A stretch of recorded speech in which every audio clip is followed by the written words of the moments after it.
My fellow Americans, millions of families across our nation are suffering under the disaster known as Obamacare. Traveling throughout our country over the last 2 years, I have met so many of these wonderful Americans, and I have never forgotten their stories. In Wisconsin, I recently met a proud veteran and his wife, Michael and Tammy Cushman. When they were forced onto Obamacare and the exchange in 2015, they thought they would be able to keep their doctor, but they couldn't. They thought they would be able to keep their plan, but they weren't allowed. They were told their premiums would go down, but instead they soared by 120% upward. It was one Obamacare lie after another. Today, the Cushmans spend $1,400 a month on health insurance, nearly 1/4 of their entire net monthly income. On the same visit, I met another family, Robert and Sarah Stahl. Robert is a volunteer captain for his local fire department. After their Obamacare premiums nearly doubled, they needed extra money, and Sarah had no choice but to leave retirement to pay their bills.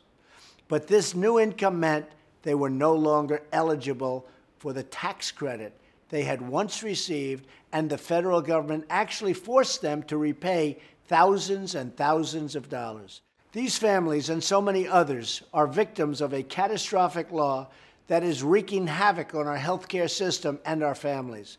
Democrats in Congress created this calamity, and now, if we don't act, millions more Americans will be hurt by Obamacare's deepening death spiral. Americans were promised lower premiums, more choices, and better access. Instead, premiums have doubled nationwide, and insurers are still fleeing the market that Obamacare has nearly destroyed. Americans in nearly 1/3 of all counties have only one insurer to choose from on the exchanges, and many markets may soon have no insurers at all. It really is a disaster. The American people are calling out for relief, and my administration is determined to provide it. And we are working with Congress to get a bill to my desk so we can rescue Americans from this catastrophe.